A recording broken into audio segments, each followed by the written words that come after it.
하나님 말씀 마가복음 8장 27절부터 9장 1절까지 말씀 보겠습니다. 오늘 말씀의 제목은 예수님의 십자가 순환 삼중 예언과 제자도라는 제목입니다. 마가복음 16장까지 있습니다. 그런데 8장에서부터가 예수님의 십자가 사건을 나옵니다. 자, 8장 26절까지 예수님의 공생의 3년 6개월의 사역이 거의 다 끝납니다. 그리고 빌립보 가이사랴에서 예수님이 제자들과 마지막 여행을 떠납니다. 북쪽에 있는 빌립보 가이사랴에서 남쪽에 있는 예루살렘까지 마지막 여행을 제자들하고 갑니다. 어디에서요? 빌립보 가이사랴 북쪽이에요. 빌립보는 헤롯 빌립보. 이 당시에 대헤롯의 아들 3명의 아들이 나라를 3조각으로 나눠서 다스리고 있는 때입니다. 그러니까 북쪽에는 헤롯 빌립보가 분봉왕이었습니다. 자기 이름 빌립보와 가이사라는 영어로 말하면 시저입니다. 로마 황제 이름 시저, 로마 황제 시저를 말합니다. 그래서 로마에 충성하고 싶어서 이 헤롯 빌립보가 시저 이름 한자하고 자기 이름 빌립보 한자 이렇게 해서 헤롯 빌립보 가이사라 빌립보 시저 빌립보 이런 도시입니다. 그럼 그리스 문화가 매우 많은 도시입니다. 특히 그 당시에 판신이라는 신전이 있었습니다. 판신은 그리스 로마 신 중에서 쾌락의 신입니다. 여러분 이곳은 굉장히 아름다운 곳입니다. 헬몬산에서 아름다운 계곡이 물이 흘러서 이 빌립보 가이사라에서 물이 흘러가는 굉장히 아름다운 곳입니다. 이곳에 판신이 쾌락의 신이 신전이 있다는 사실은 우리에게 많은 것을 시사합니다. 판신 한번 보여주세요. 동굴을 파가지고 그 안에 쾌락의 신 판신을 모셔 이렇게 뒀다고 합니다. 보입니까? 이거는 지금은 이렇게 안 됐습니다. 지금은 저 기둥 같은 건 다 사라졌고 이 동굴만 남아 있습니다. 지금은요. 동굴만 남아. 예전에 예수님 당시에 신전이 이렇게 됐다고 누가 상상도를 그려서 올려놨습니다. 지금은 저게 동굴만 남아 있습니다. 여러분 이제 예루살렘 여행 가시면 빌립보 가이사랴 가셔서 저기 판신의 동굴을 구경하시면 됩니다.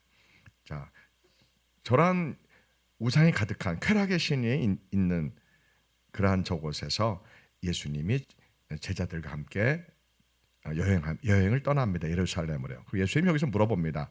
사람들이 이 우상이 가득한 이러한 곳에서 사람들이 나를 누구라고 하느냐 이렇게 예수님이 제자들에게 물어봅니다. 엘리야라고 합니다. 선자라고 합니다. 세례 요한이 살아났다고 합니다. 그럼 너희들은 나를 누구라고 하느냐? 근데 베드로가 뭐라고 했습니까? 주는 그리스도시요 살아계신 하나님의 아들이십니다. 성령님이 베드로의 입을 통해서 말씀하신 겁니다. 베드로가 정확히 아는 건 아니고요. 베드로는 아직까지 예수님이 어떤 분으로 알고 있어요? 메시아는 메시아인데 곧 이제 우리가 3년 6개월 예수님과 공생을 다 마치고 이제 마지막 여행 예루살렘 가고 있거든요. 베드로는 흥분하고 있어요. 왜요? 자기가 국무총리 될 거라고 지금 상상을 하고 있는 겁니다. 예? 예수님이 로마로부터 사람을 죽이는 신의 능력으로 파도와 바람을 잔잔케 하는 하나님 만든 능력으로 오병의 기적을 베푸는 그런 하나님의 능력으로 저 로마 정도야 뭐 쉽게 무너뜨리고 우리 구약에 예언된 이스라엘 회복을 하시러 오신 메시아다. 그러한 메시아, 주는 그러한 메시아요 살아계신 하나님 아들 이렇게 믿고 있는 거예요. 주는 그리스도요. 그리스도는 헬라어고요. 히브리어는 메시아입니다. 한국어는 구세주 이렇게 되는 겁니다. 한국어는 구세주, 히브리어는 뭐라고요? 메시아. 헬라어는 크리스토스, 이걸 번역을 그리스도 이렇게 한 거고 영어로 크라이스트 이렇게 됩니다. 아시겠죠? 그리스도. 자, 우리는 구세주. 주는 구세주요. 하나님의 아들이십니다. 고백하는 겁니다. 베드로가 예수님의 십자가에서 온 인류의 죄를 순환받으시고 손과 발에 못 박히시고 가장 끔찍한 생살이 찢기고 근육이 찢기는 가장 끔찍한 육신의 고통을 다 몸소 받으시고 피를 다 쏟기까지 죽기까지 우리 모든 죄인들을 사랑하시고 그 피로 우리의 죄값이 다 씻음받는다는 사실을 베드로는 알아서 몰랐어요? 몰랐습니다. 모르고서 주는 그리스도시요 살아계신 하나님의 아들임을 이렇게 고백한 겁니다. 네, 많은 설교하시는 분들이 그 베드로의 고백을 십자가 부활로 연결하는데 그건 아닙니다. 그건 틀립니다. 나중에는 베드로가 알았지만 베드로가 고백할 때는 예수님이 십자가에서 우리를 구원하고 부활하신 사실은 전혀 몰랐습니다. 모르고 성령님에 의해서 야, 베드로 네가 그렇게 말한 건 네가 한 게 아니다. 아버지께서 너에게 그렇게 하신 것이다. 그렇게 말씀에서 기록하고 있죠. 자, 아무튼 성령님은 베드로의 입을 통해서 하나님 아버지는 성령을 통해서 베드로의 입을 통해서 예수님을 향해서 지금 판신전 앞에서 주는 그리스도시요 살아계신 하나님의 아들이십니다. 이렇게 고백하게 합니다. 그리고서는 이제 마지막 여행을 떠납니다. 그 여행이 나온 말씀이 마가복음에서 8장 27절부터 출발해서 9장 10장까지입니다. 공간복음에서 4대 복음, 공간복음하면 마태, 마가, 누가복음을 공간복음으로 합니다. 요한복음 빠집니다. 왜? 요한복음 내용 90%가 마태, 마가, 누가복음은 다릅니다. 몇 퍼센트가요? 90%가 마태, 마가, 누가복음은 완전히 다른 내용이 들어있습니다. 그래서 우리가 보통 신학적으로 공간복음 하면 이 세 가지만 들어있어요. 마태, 마가, 누가요. 슬기 알았어? 신학교에서 그렇게 안 배운다요. 그렇게 배우면 좋겠는데 그렇게 안 배워. 네, 그래서 보통 우리가 4대 복음 이렇게 말하면은 요한복음이 들어갑니다. 네, 이 4대 복음 가운데 예수님이 빌립보 가이사라에서 예루살렘 도착까지 말씀은 다 나오지만 이렇게 마가복음처럼 8장, 9장, 10장 석장에 걸쳐서 나온 것은 마가복음뿐입니다. 10장뿐이 안 되는 말씀에서 석장 많아요, 적어요?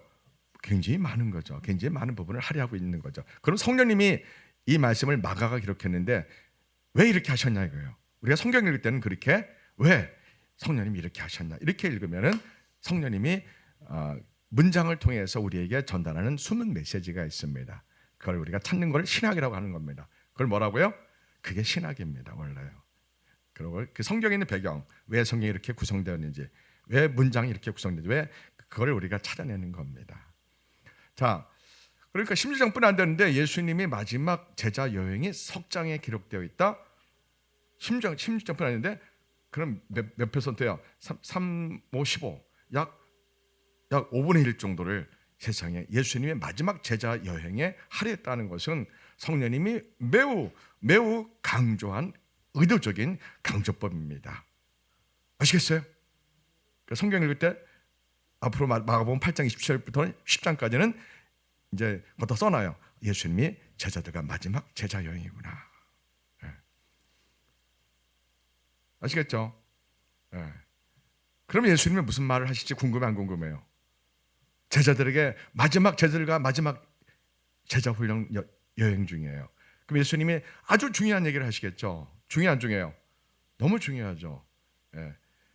예수님이 3번 반복해서 똑같은 말씀을 합니다. 8장에 한 번, 9장에 한 번, 10장에 한 번요.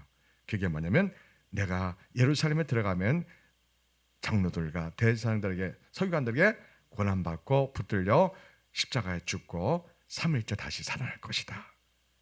이 말을 합니다. 3년 6개월 사역을 마치고 처음으로요. 그전에는 안 하셨어요. 처음으로 공생의 사역 다 끝나고 처음으로 예수님이 이제 내가 예루살렘에 너희들과 마지막 여행을 떠나서 예루살렘 도착하면 나는 붙들릴 것이다. 그래서 나는 죽을 것이다. 너희 종교 지도자한테 내가 붙들려 죽을 것이다. 그리고 3일째 살아날 것이다. 자, 제자들 이해해요? 이해 못해요? 이해 못합니다. 성령님은 문학적 천재입니다. 뭐라고요? 문학적 천재입니다. 예수님이 그렇게 3번 말하면 제자들의 반응을 반드시 바로 이어서 제자들의 반응을 소개합니다. 네. 베드로가 처음에 뭐라고 그래요? 주님, 우리가 배와 그물을 다 버리고 주님을 여태까지 따라왔는데 도대체 로마를 우리나라를 회복하는 게 아니고 죽는다고요? 하면서 막 아주 무례하게 거칠게 예수님께 막 따집니다. 그래서 예수님이 뭐라고 그래요? 마귀 새끼야, 네가 하나님의 일을 사람의 일을 보는구나. 이 마귀 새끼야, 가라! 그럽니다. 그게 물러가라. 그것이 거르산 귀신 보고 예수님이 귀신아 떠나가라. 그와 똑같은 단어가 나옵니다. 베드로를 출세자지만 그 순간 베드로에게 뭐가 들어간 거야? 마귀 귀신이 들어가서 귀신아 떠나가라. 네가 하나님의 일에 아버지 요 하나님의 여태까지 엄청난 우주 만물을 새롭게 하는 그 엄청난 계획을 니까지 이렇게 사람의 일로 그거를 판단하느냐? 이 썩을 놈아 넘어가라. 그겁니다. 예. 베드로만 그래? 우리도 그래요. 예. 우리도 그러죠. 예. 그래서 베드로가 이제 좀 납작하게 되죠. 그런데 9장에서 또 예수님 그래요. 내가 또 길을 한참 가다가 예수님이 또 내가 십자가에서 또 죽을 것이다. 3일째 다시 살아날 것이다. 그러니까 이번에는 누구래요? 누가 우편에 있느냐? 누가 예루살렘 누가 예수님이 정권을 잡으면 누가 우편에 있을 거냐? 누가 좌편에 있을 거냐? 누가 우의정, 누가 좌의정할 것이냐? 이거 갖고 제자들이 싸웁니다. 성전이 매우 의도적으로 합니다. 10장에 또 나옵니다. 그랬더니 그 누구나요? 10장에서 그 어머니, 제자들 어머니, 그 어머니가 우리 아들을 좀 우리 아들을 우편에 좌편에 써주세요 이렇게 하죠. 9장에서는 누가 가장 높은 곳에 앉겠냐 그렇게 싸웠죠.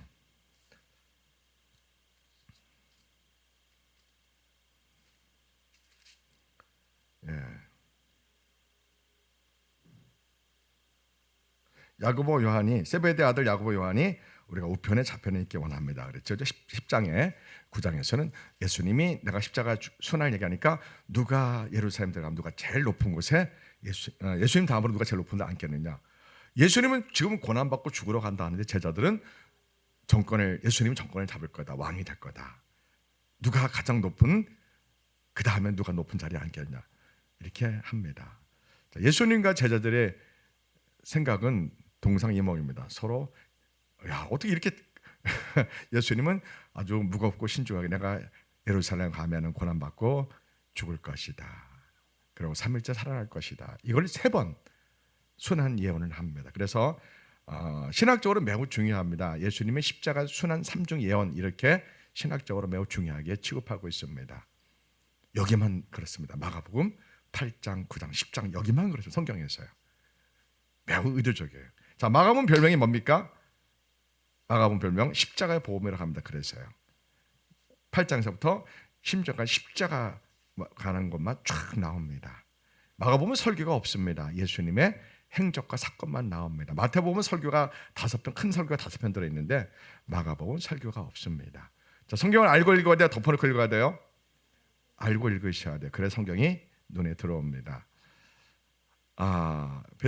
마가복음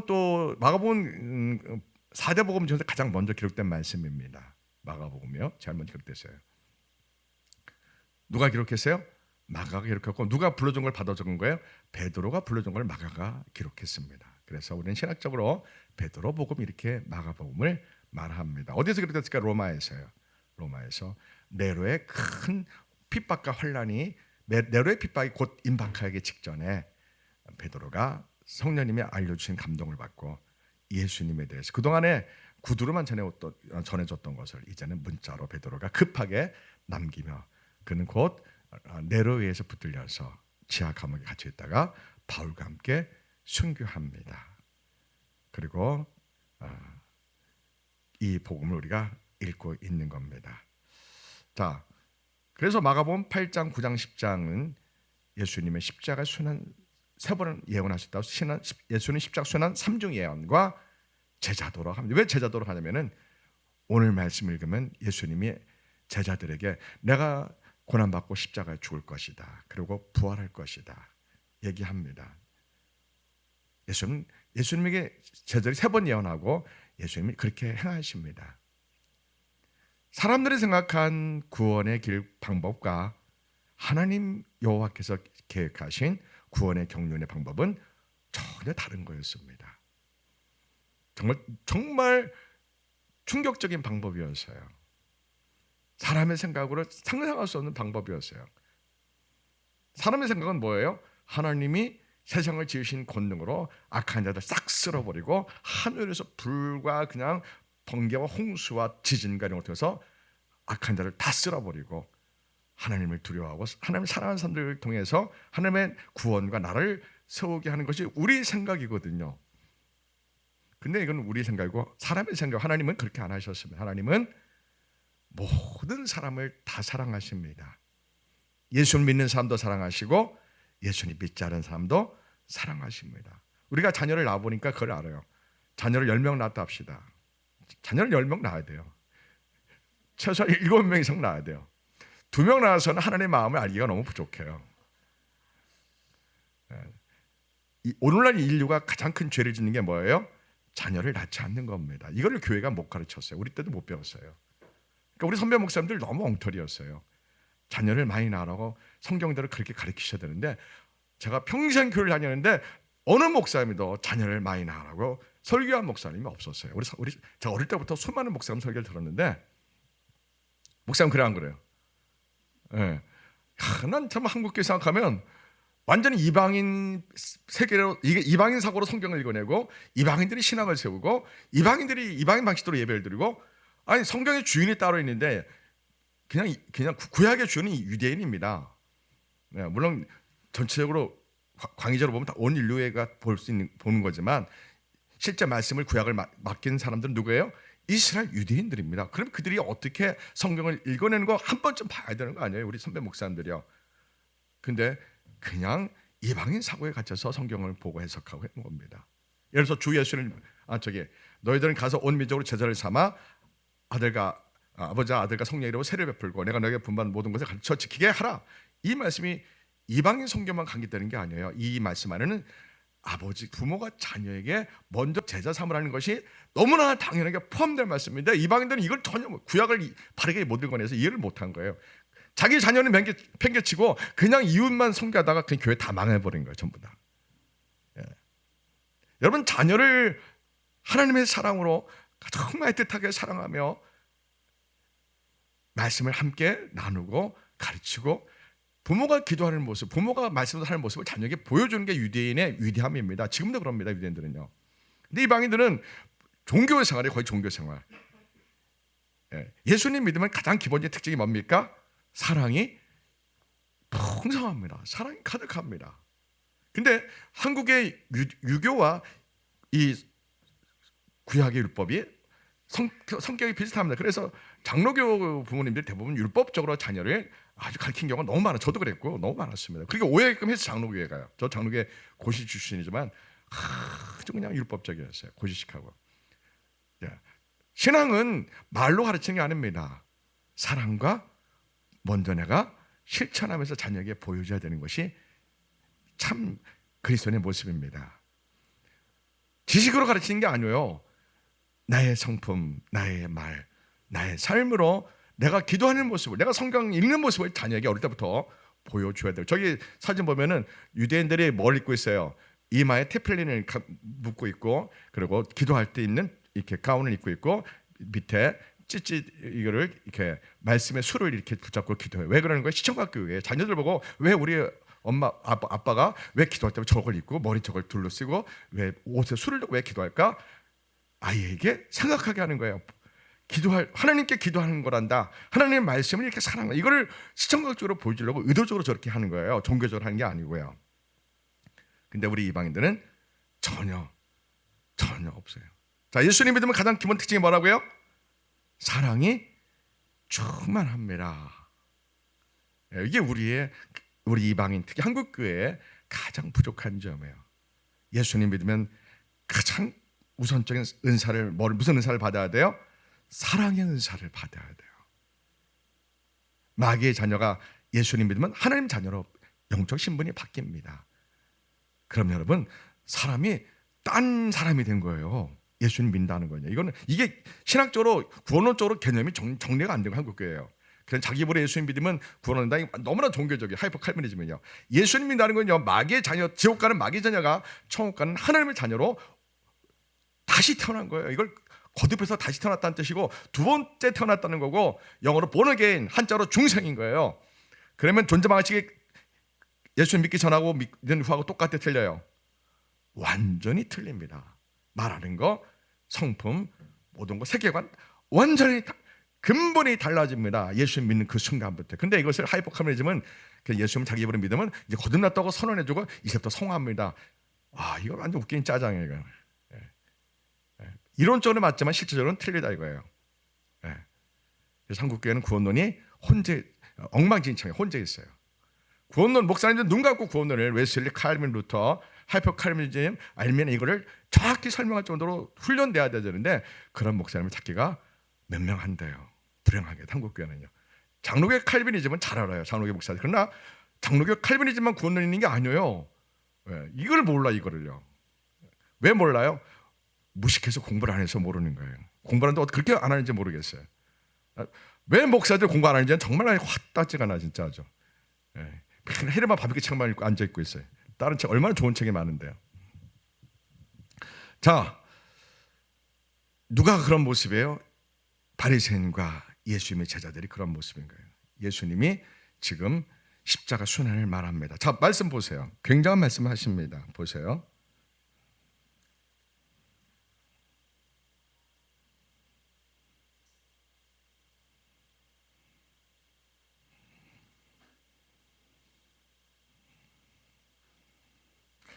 자, 예수님은 이제 굉장히 첫 십자가 순환을 예언합니다. 잘 보세요. 예수와 제자들이 빌립보 가이사랴 여러 마을로 나가실새 길에서 제자들에게 물어 사람들이 나를 누구라고 하느냐?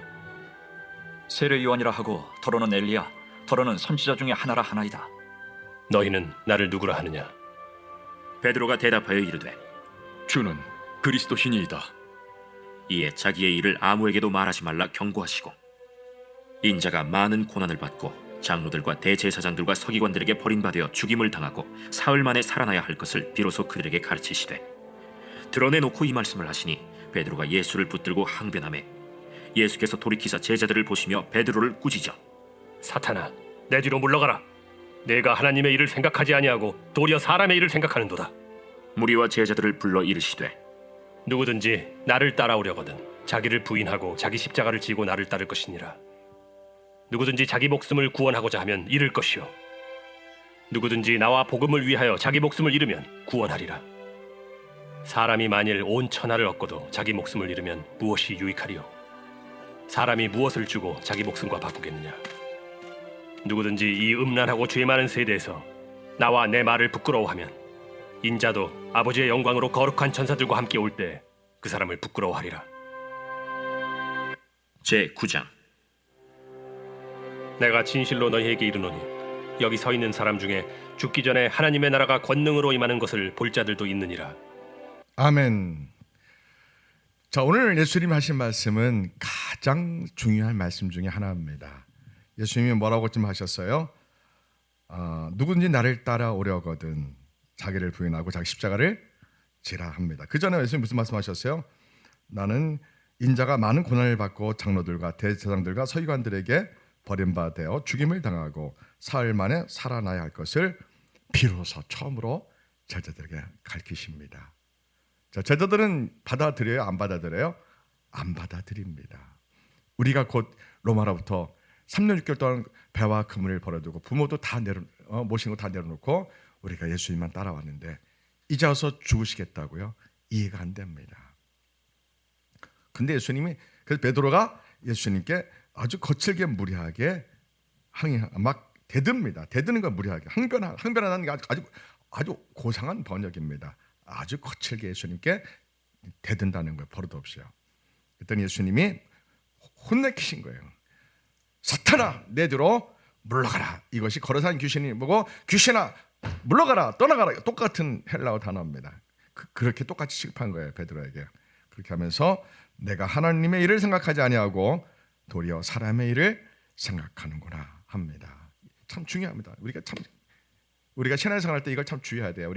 내가 교회에 헌신하고 내가 신앙생활하는 것 하나님의 원하시는 일인지 아니면 인간의 열심인지 아니면 교회가 성장을 위해서 교인 만들기 위해서 하는 일인지 우리는 영적으로 잘 구별해야 됩니다. 여기 성도들이 교회 무조건 열심이면 하나님께 헌신한다고 생각하는 착각을 많이 합니다. 물론 교회 헌신하고 봉사해야 됩니다. 그러나 교회 일이 반드시 하나님의 일은 아닐 수가 있다는 사실을 우리는 잘 구별해야 됩니다. 저도 그런 실수를 할 수 있습니다. 그러면 여러분들이 저한테 질문해야 됩니다. 목사님, 이거 하나님 일입니까? 사람의 일입니까? 이렇게 물어보셔야 됩니다. 아멘? 네. 속으로 꿍 해가지고 시험 드는 거는 안 됩니다. 이게 하나님 일입니까? 사람의 일이십니까? 이렇게 물으면은 저도 완벽한 사람이 아니지 않습니까? 그럼 이거 하나님 일이 아니네요. 저는 인정하는 사람이잖아요. 자, 한국 교회는 이 실수를 지금까지 너무나 많이 해왔습니다. 자, 교회 예수님 믿는 것 교회 중심해야 돼요. 가정이 우선적이어야 돼요. 가정이 우선적이어야 됩니다. 교회 중심, 하나님 주신 교회 중심 가정, 하나님 주신 교회 중심 담임 목사 주시면 가정이 망합니다. 한국 교회가 지금까지 그래왔습니다. 자녀 안 돌보고 교회 성장과 교회 건축과 교회 부모들이 다 올인해서 자녀를 아무도 안 돌보는 거예요. 부모들이요. 여러분 교회 일을 하는 것보다 내 자녀와에게 하나님의 사랑을 베풀고 함께 말씀을 나누고 하나님의 사랑으로 자녀와 함께 아주 좋은 관계를 해야 되는 것이 하나님의 명령입니다. 부모에게 준 명령이에요. 예, 쉐마 말씀 어디요? 신명기 6장 4절 9절에서요. 이스라엘 부모들아 들으라 이거예요. 내가 너희들에게 쉐마가 들으라 이거거든요. 들으라. 뭘 들으라는 거예요? 너희들의 자녀들에게 마음과 뜻과 힘을 다해서 늘 하나님을 사랑하도록 말로만 가르쳐라. 이거 아닙니다. 너의 삶으로 사랑으로 너의 가정에서 자녀들에게 먼저 본을 보이면서 사랑하면서 자녀를 어떻게 사랑하고요? 연인이 서로 속삭이듯이 그렇게 자녀를 속삭임하라는 거. 이걸 제가 어릴 때 못 배웠어요. 우리 목사님들한테요. 제가 나중에 이제 현효수 박사님 만나서 배운 거지. 그 전에 우리 한국교 그 어떤 목사님도 이 신명기 6장 4절 9절을 제대로 해석해서 설명해 준 목사님이 단 한 명도 없었어요. 수많은 극동방송, 기독교 방송을 들었는데도 정말 현효수 박사님 있기 전에는 아무도 그 말씀을 제대로 설명해 준 목사님이 한국에 없었습니다. 교회가 크다고 교회가 많다고 하나님 함께 했다고요? 천만에 아닙니다. 절대 아니에요. 거꾸로 생각하면 거의 맞아요. 이게 참 희한한 이치예요. 인간적으로 설교하고 사람이 고객 만족 서비스 방식으로 성도 중심의 위로와 치유와 그리고 아주 지성적인 믿음에 관한 설명과 교리적인 신학적인 아주 고상한 설명을 잘하면 사람들이 호기심을 갖고 교회에 모입니다. 그러나 저처럼 직설적으로 죄인입니다. 그따위 신앙에서 천국 갈 수 있겠습니까? 라고 직접적으로 말하면 다 도망가요. 그러니까 사람들이 참 안타까운 거예요. 아시겠죠? 여러분 그따위로 신앙에서 천국 갈 수 있겠습니까? 이렇게 말하는 목사가 진짜겠어요? 아니면 이런 말 안 하고 아주 조곤조곤 고상하게 죄는 나쁜 겁니다. 죄지만 안 되면 이렇게 설교하는 게 좋겠어요. 참 나 한국교 성도들 보면요, 정말 이해가 안 돼. 아시겠죠? 믿음을 예수님의 지금 나는 십자가 죽는다 이런데 예수님 십자가 죽는다는 걸 조직신학적으로 쫙 설명하고 있습니까? 지식적으로 헤르만 바벤크 중생론 책처럼 막 그렇게 예수님 십자가 지금 손을 설명하고 있습니까? 아니에요. 예수님은 나는 죽으러 간다. 그러고 사흘째 다시 부활할 거다. 그 다음이 더 중요해요. 무슨 말이 중요해요? 그 다음에 누구든지 내가 가는 이 길을 따라오려거든. 야, 이게 참 우리에게 너무나 무거운 짐을 주셔요. 누구든지 예수님이 가신 이 길을 따라오. 제자들은 전혀 이해를 못하죠. 제자들은 지금 어떻게 이해하고 있어요? 예수님이 지금 로마로부터 우리를 해방시키는 이 길을 따라가는구나 이렇게 생각하는데 예수님은 이제 제자들이 나중에 예수님이 부활승천하면은 제자들이 그때 깨달을 걸 이제 예상하시고 말씀을 기록할 걸 예상하시고 지금 말씀하시는 거예요. 누구든지 나를 따라오려거든 어떻게 하라고요? 자기를 먼저 부인하고. 저는 이 말씀을 대학 때 큐티를 참 많이 했었습니다. 생명의 삶으로 제가 큐티를 10년 이상 했었거든요. 몇 년 이상이요? 10년 이상 큐티를 했습니다. 매일요. 아침에 한 번, 밤에 자기 전에 또 한 번. 근데 그 정도 갖고는 사람이 덜 바뀌어요. 바뀌기 너무 적어요. 생명의 삶 큐티 정도 갖고는 삶이 변화하고 신앙이 좋아지는 것은 정말 최소한의 양입니다. 최소 하루에 성경을 10장 이상 읽으셔야 돼요. 그리고 그걸 다 묵상하셔야 돼요. 이게 습관이 안 돼서 못하는 것뿐이에요. 세상 일은 얼마나 열심히 해요, 여러분들. 그러나 성경 읽는 일은 부담되잖아요. 이게 왜 그래요? 이방인들이 성경 읽는 것을 어릴 때부터 습관이 안 돼서 나타나는 현상이에요. 성경 읽는 것이 가장 기쁘셔야 돼요. 가장 우선순위가 돼요. 왜요? 우리는 인생이 여기가 끝이 아니에요. 여기는 지나가는 과정이에요. 우리 인생의 목적 본향은 어디예요? 천국이란 말이에요. 이거 어디가 가면 알 수 있어요? 대학병원 중환자실 가서 서 있어봐 하루 종일요. 그러면 금방 느껴요. 아, 인생이 이렇게 죽는구나. 인생이 죽는 건 끝이 아니고 저 사람은 죽을 때 저렇게 죽는구나. 정말 성령님과 함께 예수님과 함께 주님이 보내신 천사와 함께 천국 가는 사람을 찾기는 정말 100명 중에 1명 있을까 말 거예요. 교인들, 목사, 장로 다 포함해서요. 예? 왜 우리의 믿음이 세상보다 그렇게 좋은 믿음이 아니야. 한국교회 믿음이요. 지식적인 믿음이에요. 아주 신학적인 믿음이고 교리적인 믿음이에요. 종교적인 믿음의 대부분이요. 정말 예수님을 인격적으로 만나는 사람은 많지 않아요. 제가 잠실 목회자 노방 전도하면 너무 많은 사람을 잠실 전도하면 10명 중에 6, 7명 교회에 다녀요. 그러나 천국 간 사람은 찾기 너무 어려워요. 왜요? 권사님 지옥 갈 것 같습니다. 이렇게 말하면은 지옥 간 사람은 얼굴이 그때 확 변해요. 예, 기분 나쁘다고 확 인상을 써요. 거의 지옥 가는 사람이에요. 그러나 두려워하는 사람을 있어요. 가끔요. 목사님 정말 제가 지옥 갈 수 있을까요? 그렇게 하는 사람이 천국 갈 수 있는 가능성이 있는 사람이에요.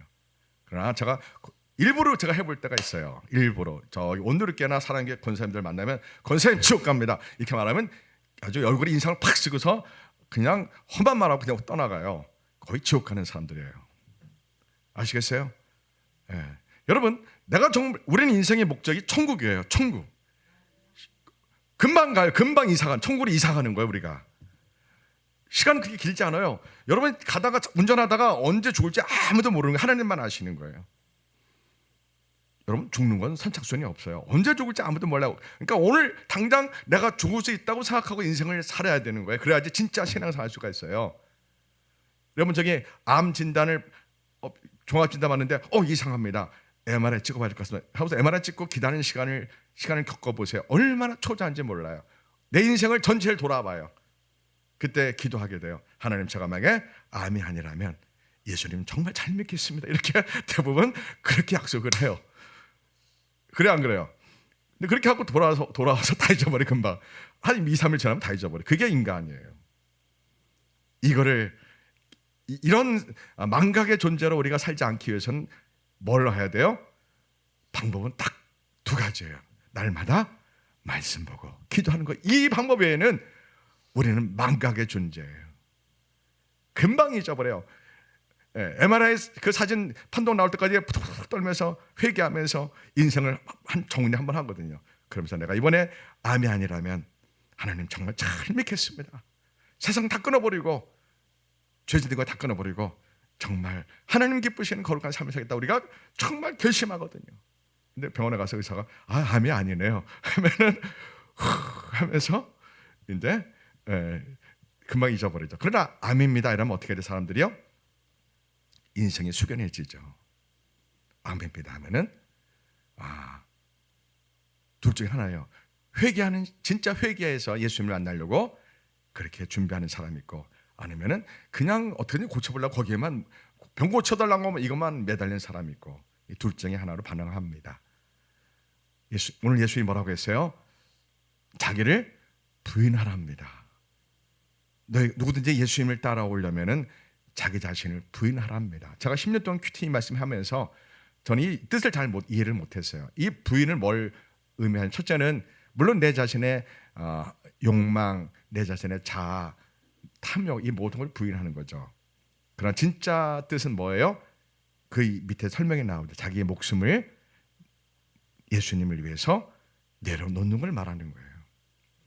누구든지 나를 따라오든 자기 자신의 목숨도 내려놓고 죽는 것도 다 마다하고 자기 십자가를 지고 예수님을 따르라 이거예요. 예수님 그다음 설명하죠. 사람이 만일 온 천하를 얻고도 돈, 명예, 권력, 이 세상의 모든 성공을 해서 정말 성공했을지라도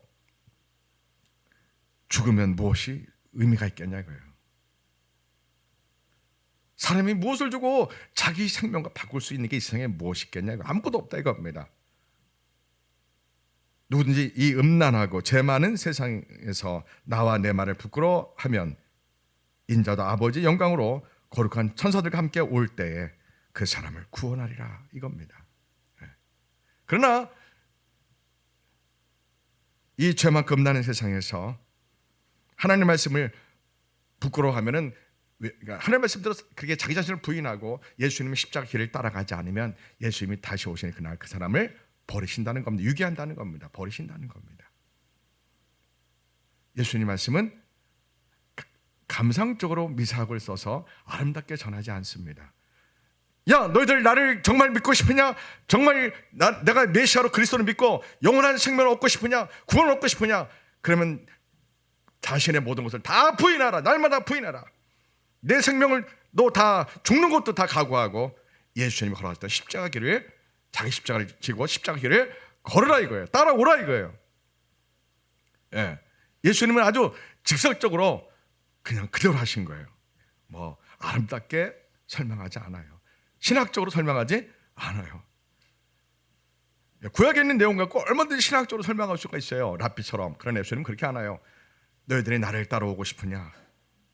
너희들이 세상 사랑하는 거 다 부인하라. 돈, 명예, 권력, 사랑 다 부인하라. 너희들이 좋아하는 거 무엇을 먹을까, 무엇을 마실까, 좋은 자동차, 좋은 집, 쾌락, 음란, 동성애 이런 모든 것을 다 부인하라. 십자가를 다 못 받고 장례식 치르고 다시 태어나서 어딜 가든지 누가 하고 있든지 어떤 상황이든지 예수님, 저는 생명을 다 예수님만 사랑합니다. 이런 사람으로 되어서 예수님 믿고 예수님을 따라간 이 길이 혹 고난과 환난과 박해뿐만 아니라 순교의 순간이 온다 할지라도 나를 따르라 이겁니다. 지금요. 이게 믿음이라는 거예요. 왜요? 우리는 천국 가기 때문에요. 대부분 사람들은 죽는 것 때문에 예수님을 배교합니다. 우리의 모든 믿음은 앞으로 이제 세상이 우리를 환란에 넘겨주고 유니표를 줄 때 배교를 우리에게 요구할 겁니다. 또는 WCC처럼 이 표를 받고 예배를 드리세요. 그러나 이 표를 안 받으면 교회 문 열 수가 없습니다. 코로나 때처럼 백신을 맞지 않으면 예배를 드릴 수 없습니다. 이런 것처럼 유사하게 육류표를 받지 않으면 당신들은 예배를 드릴 수 없습니다. 경제활동도 할 수 없습니다. 마트에도 식당에도 백화점도 아무도 못 갑니다. 카드 사용 못 합니다. 이럴 때가 온단 말이에요.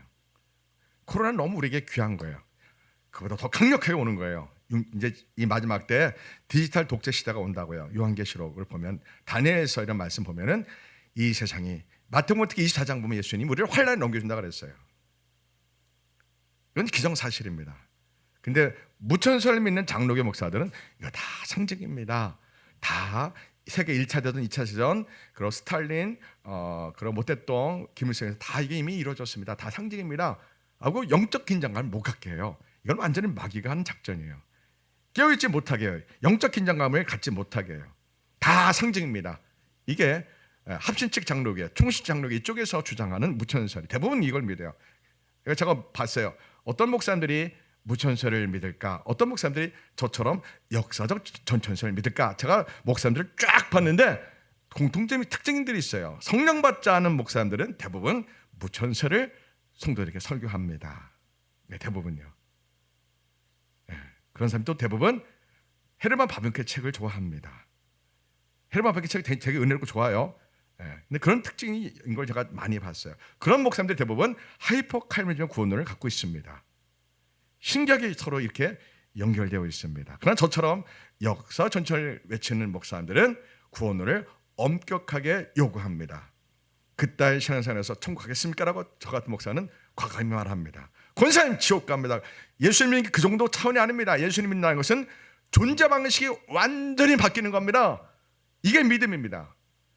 믿음이 그 정도라고요? 그건 종교입니다. 저는 그렇게 말합니다. 왜요? 지옥 가는 것보단 저 같은 목사한테서 듣기 싫어도 거친 복음을 있는 그대로 듣는 게 낫잖아요. 여러분 인생 사는 게 장난입니까?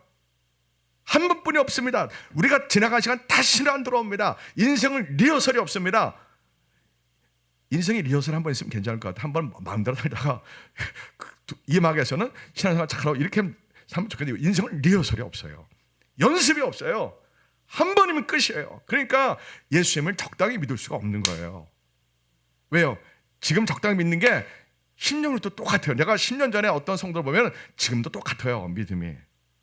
영적성이 다 똑같아요. 아니면 거의 더 퇴보했지 더 믿음이 좋은 사람을 찾기가 어려워요. 그러니까 우리가 인생은 이곳은 지나가는 과정이에요. 우리의 본향은 어디예요?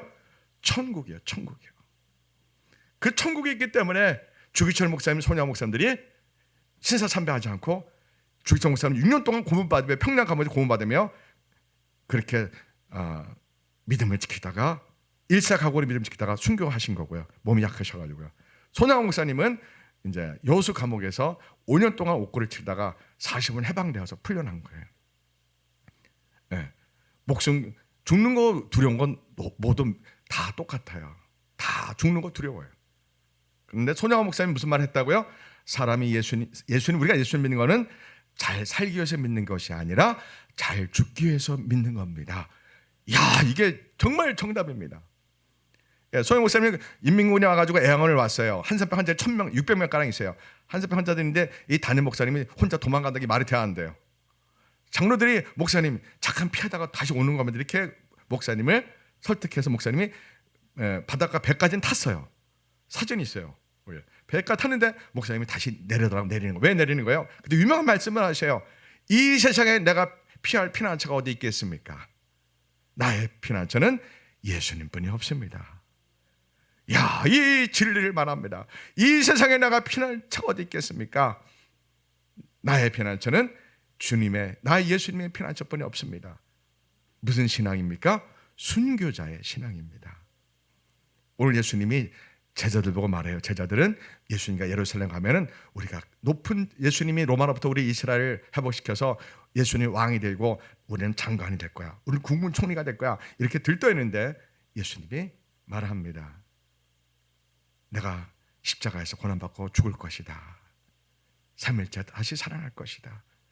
너희들은 나를 따라오려거든 날마다 자기 자신을 부인하고, 세상 사랑 부인한 건 이건 아무것도 아닙니다. 자기의 교만 부인하고, 자기의 욕심 탐욕 부인하고, 돈 사랑하는 거 부인하고, 인터넷 사랑하는 거, 쇼핑 사랑하는 거, 여행 좋아하는 거, 뭘 먹을까 이거 부인하는 건 사실 이건 일도 아니에요. 진짜 부인을 하는 게 뭐예요? 자기의 생명도 내려놓고 부인하고, 예수님이 걸어가신 십자가 길을 너희들 따라오라 이겁니다. 왜요? 예수님 설명 너무 잘 하셔요. 자기 목숨 하나 살겠다고, 잘 먹고 잘 살겠다고 그렇게 해서 성공했다 이거죠, 세상에서. 그런데 갑자기 죽으면 그 목숨과 세상 성공을 바꿀 수 있겠느냐? 그렇게 죽고 지옥 가면은 세상 성공과 네가 바꿀 수 있겠느냐? 네가 돈 명예 권력을 다 취해서 부자가 됐고 성공한 자 됐다 여자. 근데 네 영혼이 지옥 가는데 무슨 소용이 있겠느냐? 그러면서 예수님이 너희들 나를 따라와야 된다 하면서, 내가 십자가 죽고 이 좁은 문 좁은 길로 가고, 내가 십자가에서 모멸받고 가시면류관 쓰고 손가발에 못 박히시고 피를 다 쏟으며 내가 6시간 동안 십자가에서 매달리고 엘리 엘리 라마 사막다니. 시편 22편입니다. 메시아의 손안의 시예요. 뭐가요? 시편 22편. 유대인들은 다 아는 거예요. 예수님이 십자가에서 엘리 엘리 라마 사막다니 외쳤을 때 유대인들은 저 시는 오실 메시아가 순환받는 시인데 저걸 외치고 있네. 그러면 유대인들 어떻게 돼요? 이분이 정말 하나님의 아들이 이렇게 해야 되는데 누가 그래요? 로마의 백부장이 거꾸로 그냥 이분은 하나님의 아들이었구나. 이렇게, 이게 참 너무 기가 막힌 일이 생기는 거예요. 하나님이 택한 이스라엘 백성들이 입에서 예수님의 엘리 엘리 라마 사막다니 외칠 때 저분은 정말 우리 시편 22편 메시아의 순환의 시를 정말 죽을 때 외치면 진실 아니에요. 사람이 죽는 그 순간에, 숨이 거두는 순간에 엘리 엘리 라마 사막다니면 진실을 외치는 거 아니에요. 그럼 시편 20편을 메시아의 순환의 시를 외쳤다면 그 주변의 유대인들이 이분은 진실로 하나님의 아들이었구나, 메시아, 이렇게 인정하되는데, 그 고백이 로마의 백부장 입에서 나온다는 사실이 오늘 이 땅의 사람들이 얼마나 하나님 앞에서 악한지 보여주는 반증입니다. 창세기 6장과 로마서 3장은 같은 말씀을 하고 있어요. 세상의 모든 사람들이 하나님을 대적하고 생각하는 것마다 말하는 것마다 다 하나님을 대적하고 하나님을 외면하고 하는 것마다 악을 향한다는 거. 하나님이 사람 지으심을 한탄하셨다는 창세기 6장 말씀이 로마서 3장 10절에서 모든 사람이 다 죄인이라는 거예요. 의인이 하나도 없다는 거예요. 말하는 거, 행동하는 거 모든 것이 피 흘리고 더럽고 추하고 악한 죄라는 거예요. 하나님의 심판을 피할 수 없는 아담과 하와의 원죄로 말미암아 모든 사람들은 전적으로 타락하고 부패한 상태의 죄의 노예가 되어 있는 거예요. 인간의 방법으로는 구원할 길이 있어 없어요? 없습니다. 그래서 하나님이 이 땅에 독생자 아들을 보내셔서 죄인의 몸으로 보내셔서 십자가에서 손과 발에 못 박히시고 옆구리에 창을 찔리시고 6시간 동안 매달리시면서 엘리 엘리 라마 사박다니 외치면서 온 인류의 죄값을 피값으로 대속하신 겁니다. 여러분, 죄를 지으면 죄값을 치르지 않고 석방해 줘봐요. 살인하는 사람을 그냥 무죄 석방해 봐요. 이 세상은 난리가 납니다. 이 세상은 운영 자체가 안 됩니다. 반드시 온 인류는 죄인입니다. 아담과 하와의 후손으로 다 죄인입니다. 인간의 방법과 힘으로는 구원 얻을 길이 없습니다. 그래서 하나님이 아들을 보내서 구원의 길을 십자가에서 죽으심으로 피 흘리심으로 이 유일한 길을 주신 거예요. 우리가 잘 아는 한국 불교계 유명한 스님이 있죠. 누구죠? 성철 스님 유명하시죠. 그분이 이화여대학교에서 세미나 할 때 그랬죠. 인터넷 다 나오는 자료입니다. 불교는 구원이 없습니다. 그러나 기독교는 구원이 있습니다. 이렇게 말했죠. 왜 그렇게 말했어요? 불교는 사람들의 죄를 대신 속죄해주는 구세주가 없다는 거예요.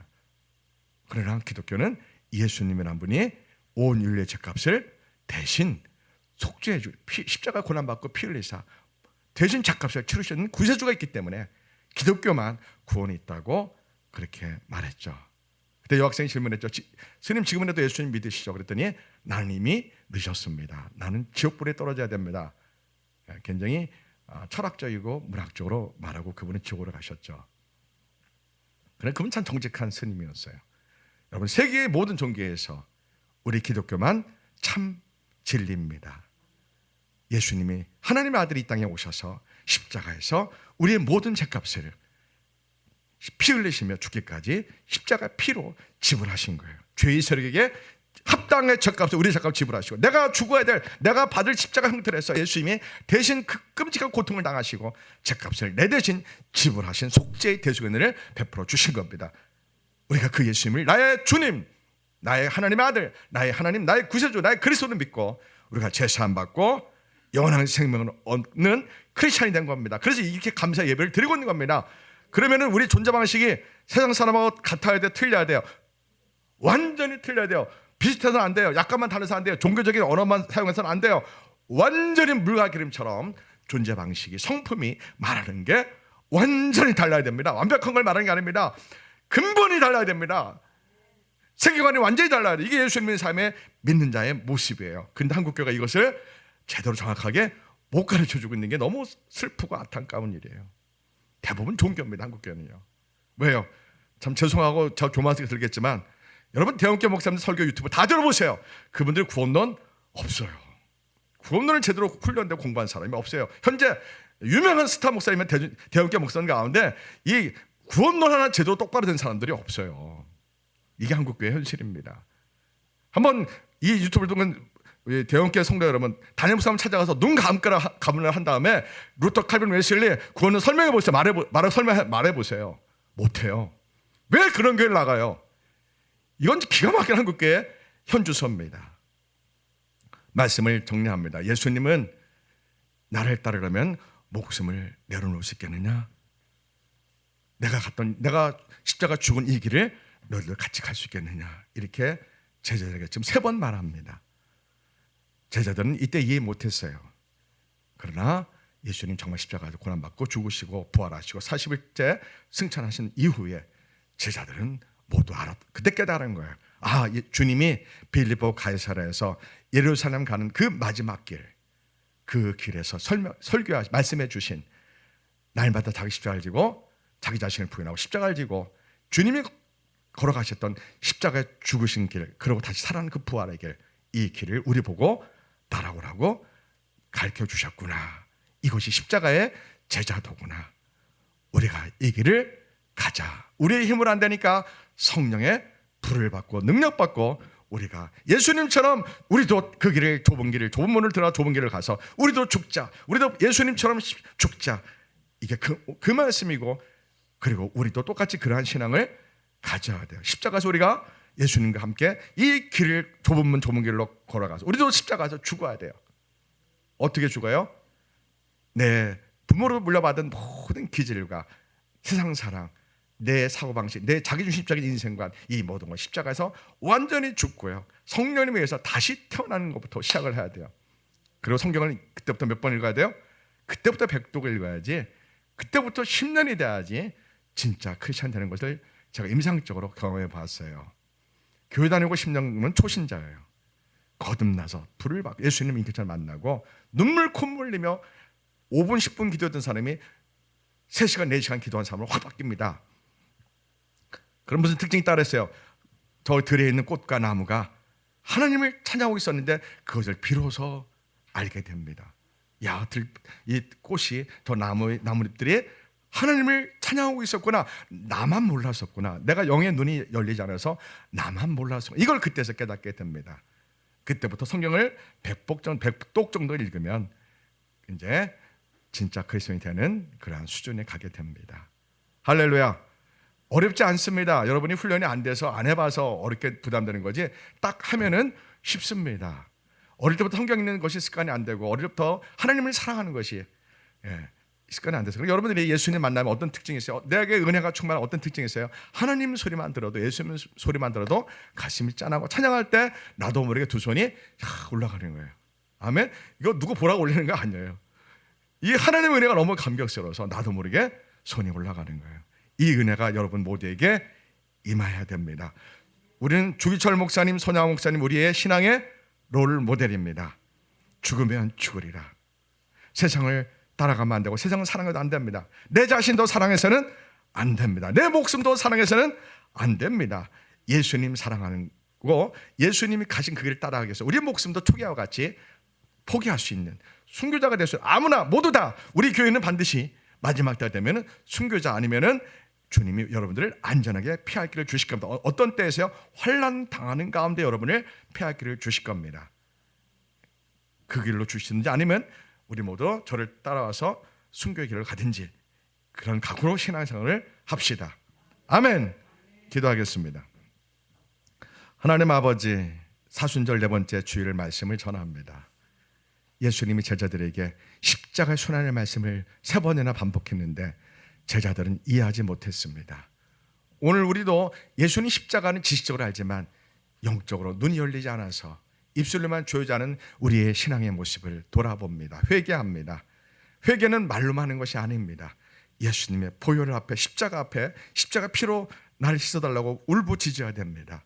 하나님, 그러한 믿음과 은혜를 주세요. 내 모든 걸 부인하게 하소서. 내 목숨도 예수를 위해서 내려놓게 하소서.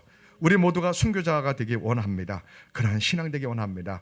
예수님을 믿고 천국 가는 것을 위해서 내 목숨조차 내려놓는 주기철 목사님, 손야 목사님 믿음을 우리가 본받기를 원합니다.